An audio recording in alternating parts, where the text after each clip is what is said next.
Walang makapunta sa Ama kundi sa pamamagitan mo. Ako ang daan, ang katotohanan, at ang buhay. Ito yung sinabi ni Jesus. Tayo po ngayon ay nasa muling linggo, ikapitong linggo ng muling pagkabuhay ng ating Panginoong Jesucristo. Nung linggo ay pinagdiwang natin ang dakilang kapistahan ng pag-akyat ng Jesus sa langit para magpaalala sa amin na tayo din ay aakyat sa langit. Nais ng Diyos na tayo ay umakyat sa langit. Kaya nga sabi nga ako, dapat namin maniwala sa akin ito kasi baka mamaya katulad niyo ito sa ating Tomas, hindi po namin alam kung saan kayo pupunta. Pero bahagi ng aming pagtugaw, yung biyaya ng pagliligtas ng Jesus sa kanyang paghirap, pagkamatay at pagkabuhay, na pagkatapos ng kamamayan ay may langit na naghihintay sa bawat nananampalataya. So, hindi para sa lahat, para lamang sa mga lahat ng mga nananalig sa Diyos. At bahagi unawa ang mapakinabangan natin ang mga biyaya na ipinagkaloob ng Diyos sa pamamagitan ng mga sakramento. Napakahalaga po yung sakramento mula ng sakramento ng binyag. Yun ay maliwanag na pagkilala na tayo ng mga nananalig sa Diyos.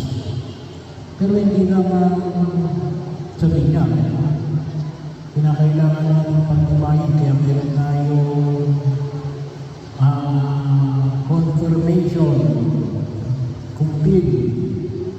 Kinukumpirma namin yung ating pananampalataya at sa bawat yugto ng aming buhay, sa pagtanggap natin ng banal na Eucharistia, sa pamamagitan ng ating pagiging ng kapatawaran, sa mga pagkakataon na tayo ay nagkasala, yung ating pananampalataya ay hindi ko pananampalataya na once saved, always saved. Tayo niligtas ng Diyos sa sakramento ng binyag, pero kapag hindi tayo humingi ng kapatawaran sa biyaya ng sakramento ng umpisa, nawawala yung biyaya na yan na ipinagkakaloob ng Diyos sa atin.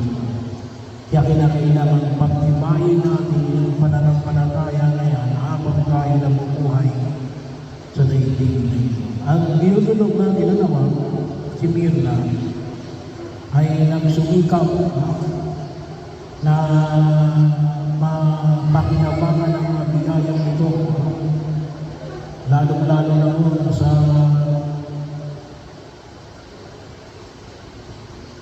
pagsimba pag-araw ng linggo. Every time na tayo sinisimba pag-araw ng linggo, hindi lamang o bilang tungkulin natin, ngunit ito ay isang maliwanag na pagkamatunay natin na pinapakinabangan natin yung biyaya na pagkanarin ito ni Jesus. Kasi kung hindi tayo nagsisimba pag-araw ng linggo, pagsasabihin natin, Panginoon, gusto kong pumunta sa langit. Sino bang nasa langit? Ay di si Jesus. O baka hindi maniwala sa akin ng Diyos at gusto namin makasama si Jesus sa langit. Kasi nga, hindi naman tayo nagsisimba habang narito tayo sa mundong ginagalawan natin. Isa rin ang biyaya na nawawag natin pakinabangan. Huwag natin hayaan at naway patuloy natin pakinabangan. Alin yun? Yung sakramento na palagi natin pinaalala sana sa mga may sakit, no? Yung pagkapain ng lamang sa mga may sakit. yung mga matatanda, yung hindi na makapunta sa simbahan, huwag kayong mahiyang magpatawag ng pari. Bakit ito? Kasi maliwanag naman tayo. Hindi na tayo manghula pa. Nalin, nakapang-umpisa yan, napahira ng Santo Olivia. Ano yung sigurado? Hindi na yan pupunta sa impyerno. No? Kung pupunta na ba sa langit, kagad agad. Alam natin yung patutungan natin ginamit, pero kung kaagad-agad, ay depende. Kasi kinakailangan natin ibigay yung hinihingi ng katarungan. Kaya nga, napakahalaga ko yung turo ng purgatorio. Turo ng purgatorio. Ayun ay alin. Sa mga pagkakataon hindi natin na ibigay yung hinihingi ng katarungan, bagamat natin kay Jesus. Kasi nananalig ka nga kay Jesus pagkatapos. Marami kang utang, hindi mo na bayaran. Nung ikay nabubuhay sa daigdig na ito, ay makagwiran ngayon na ikay didiretso sa langit. May utang ka na hindi mo nabayaran. Pinagkatiwalaan ka ng kaibigan mo na pangutangin ka pagkatapos hindi ka nagbabayad. No? E Padre, nakapang-umpisa naman. Nakapang-umpisa naman. Hindi ka na pupunta sa impyerno. No? Pero pupunta ka na ba sa langit? Kung hindi mo pa nabayaran, ikaw ay naniraan sa daigdig na ito. Kaya mayroon tayong purgatorio. Ano yung tinuturo ng purgatorio? Katarungan. Katarungan. Bagaman kuminsan yung tawag ng iba yung karma. Ayaw kong gamitin yung salitang karma. Kasi yung salitang karma yan, salitang Hindu yun at Buddhist. Hindi yung Kristiyano. Sa atin may rin, katarungan. Purgatorio. Nabagat marami yun ako sa atin. Minsan lang tayo kataan sa ito. Hindi na natin uulitin.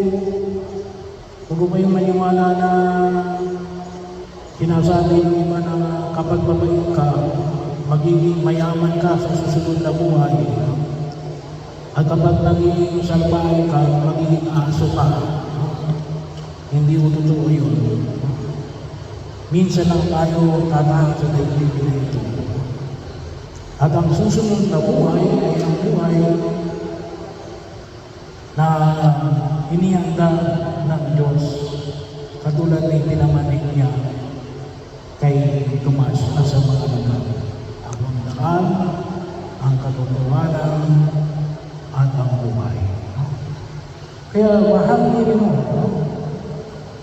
So, every Sunday, panalangin natin si Mirna na kung sakaling may mga kasalanan siya na nahihingi niya ng tawad pero hindi niya pa naibibigay yung hinihingi ng katarungan, ay matulungan natin na mabibigay yung katarungan para hindi na siya magtagal sa purgatorio. Lalong-lalo sa pamagitan ng inyong pagdalangin tuwing araw ng linggo. Isama ninyo siya palagi sa inyong mga panalangin, sa inyong mga sakripisyo. Iandong yan sa para sa kaluluwa ni Mirna. Ngayong taon na ito, tinalaga ng simbahan Jubilee Year 2025. Pakinabangan natin yung biyaya ng Jubileo 2025. Gawin lang natin yung mga hinihingi na requirements ng simbahan at ialay natin ito sa kay Mirna at sa mga mahal natin sa buhay na namayapa na. Kasi pinagdulog ni Jesus. At tayo naman ay makasama niya doon sa kanyang kaharian sa langit. Na hindi naman inaapakan ang hinihingi ng kagawa.